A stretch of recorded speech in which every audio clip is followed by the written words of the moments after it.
Good evening. My name is Lorena, and I'm here with Wilmer.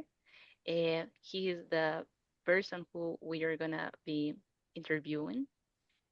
He's gonna help us to answer a couple of questions in regards to migration, interlanguage, or the all the interview that we prepare for him. So let's start. Hello, Wilmer. Welcome to this interview. How are you Thank you today? very much. Hi, Tyler. You can call me Will, please, as usual. It's nice to see you again. Has been a lot of time, but it's Yeah, it's nice. Thank you for the time. I'm sorry for taking this interview in my car. Here is like you it's are in so a rush crazy all the time. Yeah, all the for sure. time. Yeah, and the schedule is not as flexible as I would like. But let's do it. Okay, sure thing. Well, to start, I wanna ask you for a brief introduction, context. Who are you? Where are you? What do you do every day about your job, your interests, and well, give us a brief context in order to proceed with the questions. Of course. So, my name is Will. I'm 26 years old. I was born in Colombia, but I am now in the United States. I've been living in New York for the past 5 years. And it's been good. I used to be an assistant manager in Colombia, and now here I am the operations manager of a warehouse. Um, we have a DSP company, which is driver and service partner. This is like exactly what we do with the company. Um, I think that's it. Okay, perfect. Thank you so much for that. Well, let's begin. Let's talk about English as a cultural barrier or bridge. So, my first question for you is you told us that you are managing a diverse warehouse team in New York. How much of the American work culture do you feel is embedded in the English vocabulary and phrases used to uh, on your job? Mm, so how to explain? Like the there's something that everybody should know that there are some number jobs, and the job that the driver does is usually a number job. So all of these type of jobs are usually for people who are like immigrants, like they just arrived, or like their migrant situation has not been fully solved. Um, and like we know everybody, like we know each other in terms of culture, so everybody prefers like me as a Latin American guy. I like to work with Latin American people, and Yeah. specifically with Colombian people, to be honest. Um, so in terms of my drivers, like all of them speak Spanish. I have only had one who speaks English. He was native. He was born here, but he was taking this like a part time to get some extra money while he was getting ready for his internship. So that's it. But it was quick. But it was interesting because I'm not here. I'm not from here. I'm from Colombia, and I had one American, one native working for me. That was something like I said, wow, this is good. It's nice to feel this, to live this. Um, but when you go up in a like a manager position, you have to start talking with the managers, with the CEOs, etc., and having meetings. So there you gotta be speaking in English all the time, Yeah, uh, and that's quite different. So it's like having two worlds, like English for all the administrative stuff, for finances, KPIs, etc., and all the other job in Spanish because of the drivers, and most of them they don't speak English. Got you. Got you. That opens my next question that actually navigates the topic such as like the code switching. And in a specific, when you are speaking with a coworker or subordinate who also speaks Spanish for sure, do you consciously code switch or like a mixed languages? Or, I mean, if so, how does they impact the team dynamic of the message authority if you are doing that switching? Mm, like same thing. It's like two worlds.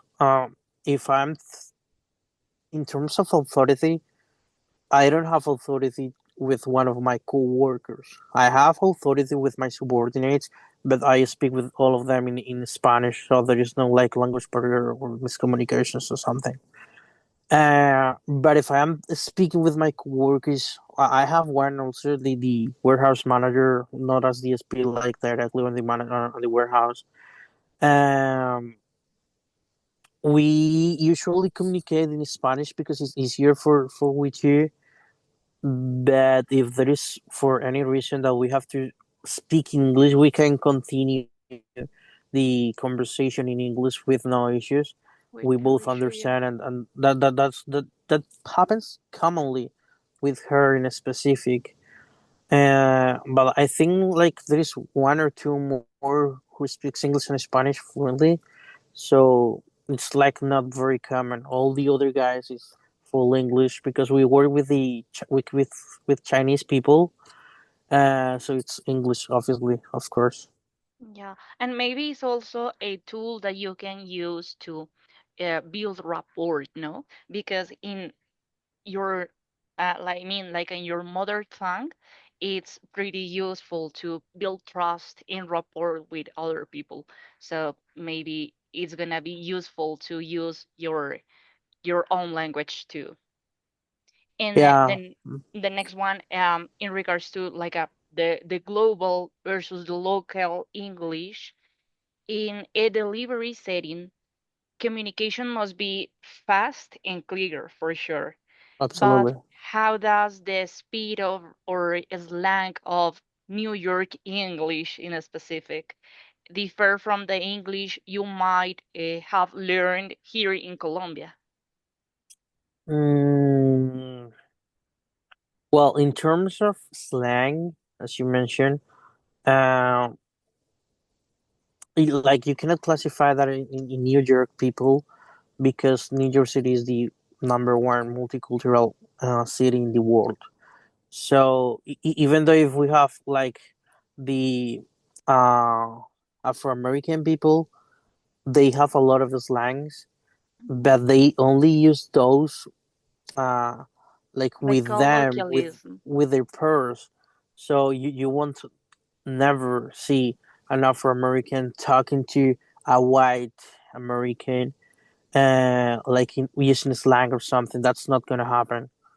So we don't deal with slangs. We deal with the speed of the conversation, of course, because for many reasons you have to be fast in this job because of the daylight, because of the traffic, because of the police officer who is like trying to give you a ticket because you can't park in New York. It's impossible.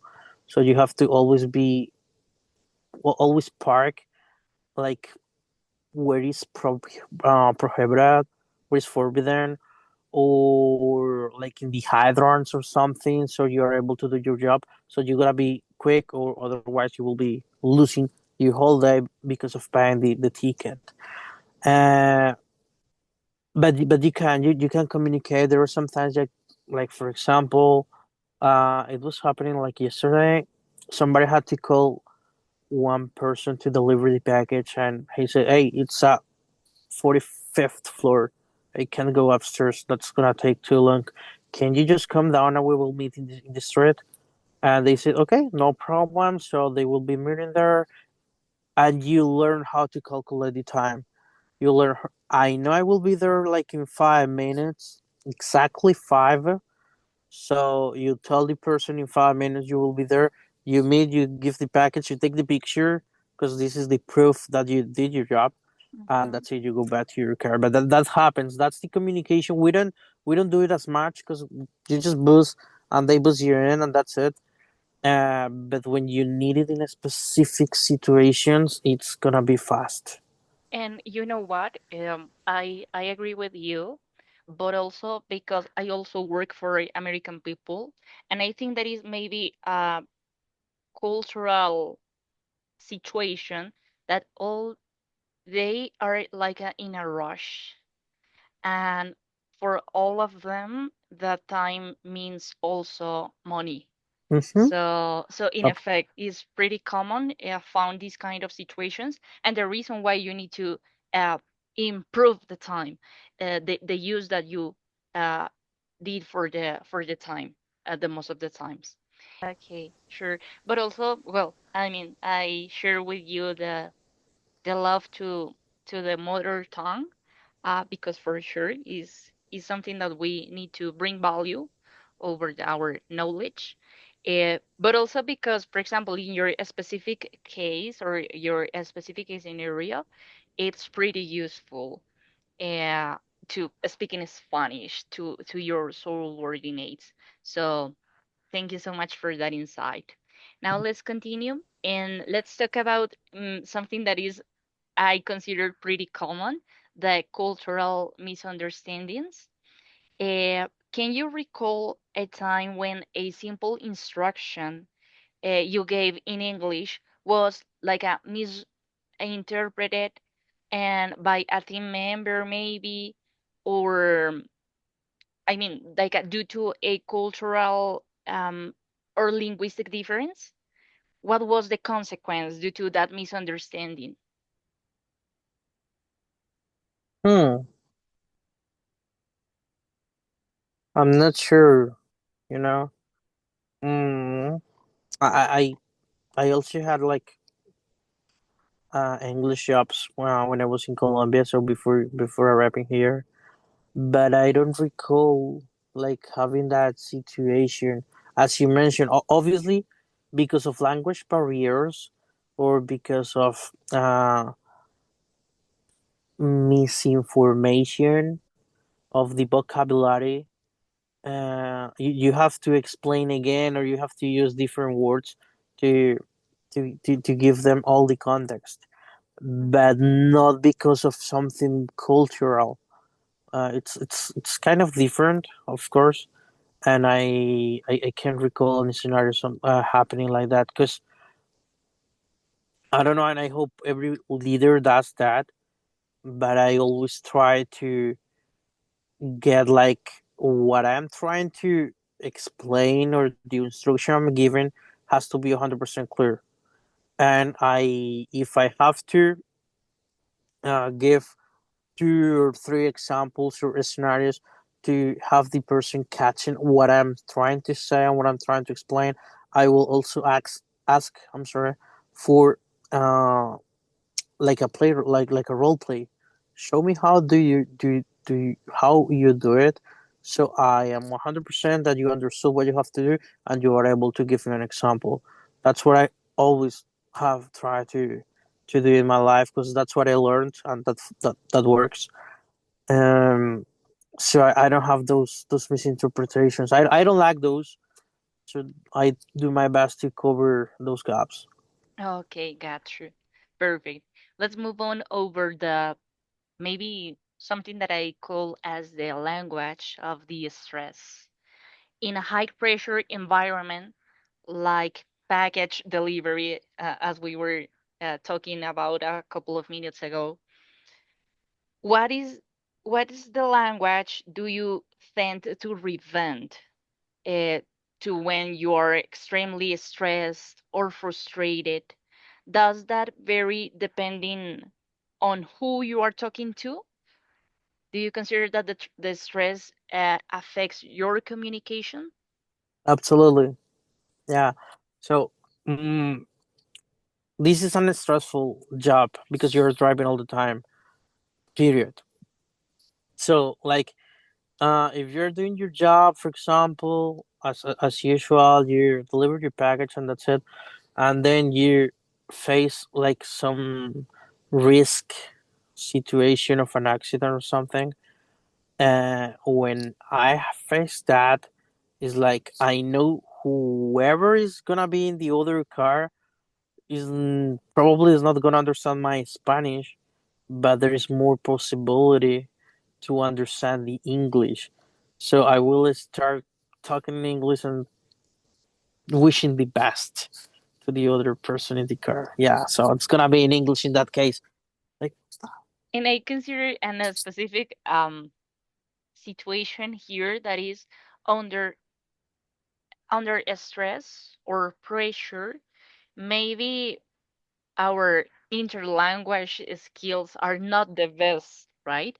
Why? Because actually, when you're trying to explain something under pressure, it's kind of difficult to find the correct words to be like in your in the correct form, right? mm-hmm, As a final reflection, uh, on the maybe on the migrant topic, thinking about your 5 years in New York, uh, if English represents the opportunity and the Spanish represents the identity, how do you manage the balance between those two in your life? hmm.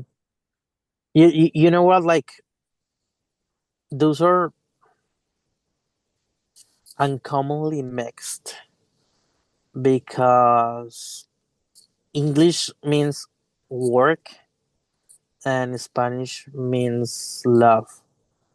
Like the love you have with your family, the love you have with your friends, because all the friends I have, or even the love I may feel for my subordinates, uh, of course, love as appreciation. Mhm. Um, it's gonna be in Spanish. It's what I like this guy because he's so cute, because he does his job very good, because it, he does my job easy because of his performance. An example, um, or Spanish means love because you're sharing time with your friends, hanging out, going for a dinner or something, or being at home, like having breakfast with your family or something, like having uh, chocolate, Family time. eggs, Mhm. arepa, like feeling home back. Yeah, you Mhm. mean feeling your country, maybe like caldo. I don't know if there is an English word for caldo, but you know what I mean. So that's what Spanish means. And English means job, means like going fast. If you need to eat something, it's gonna be in the American style, like getting burger, fries, and coke or something, because you need to do it fast. You don't have the time to, at least in my job, of course, you don't have the time to go for lunch, to go to a restaurant and spend 1 hour, even though the parking is gonna be like way high, like the parking price, I mean. Or English represents that job, money, financial, growing The straight opportunities, of part. course. Yeah, uh-huh, like the part that not everybody likes. I like it, of course. I like that stress, that being responsible for people, for something, trying to be growing up and up and up and up. uh I like that part, but that's what I mean, like the adult way of the life.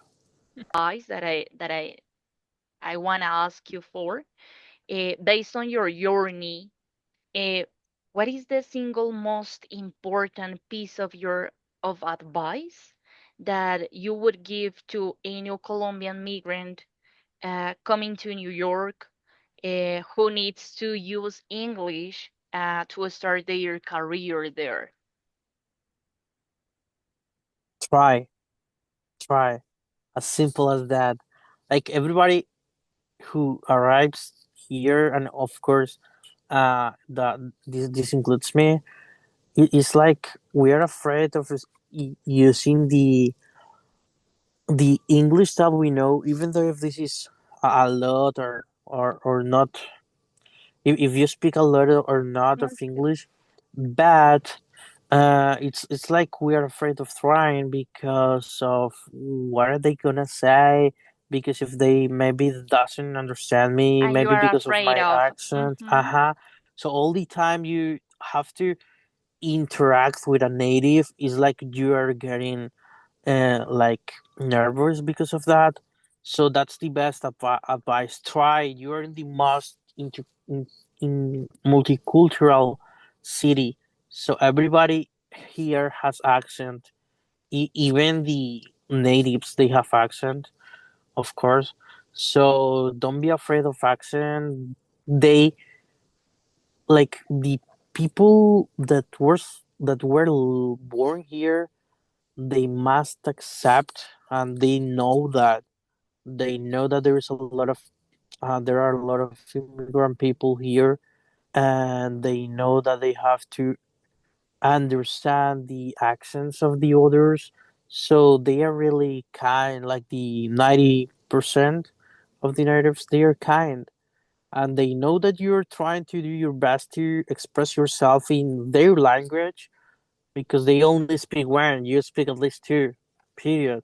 So they understand that, and they're kind, and they will say, "Hey, nice try," or "I like your English," or something like that.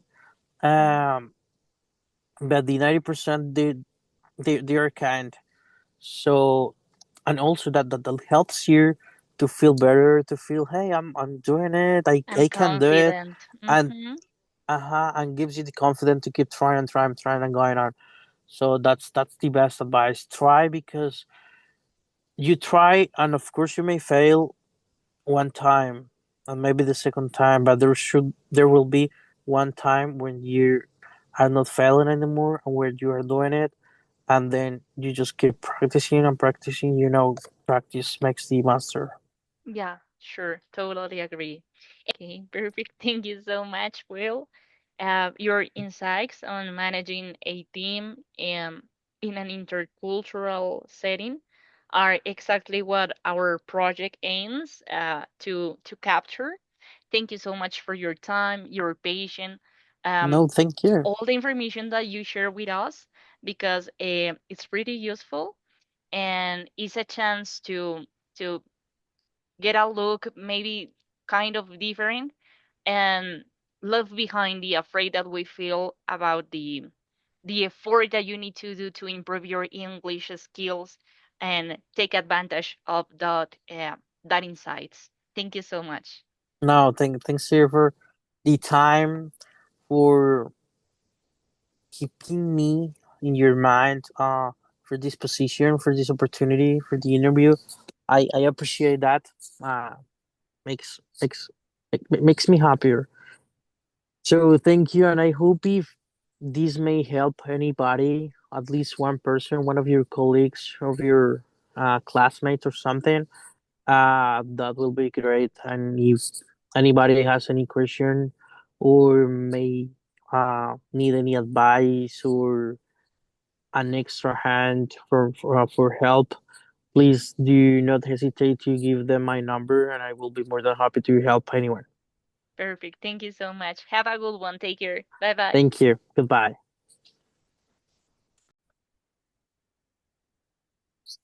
Well, hello everyone.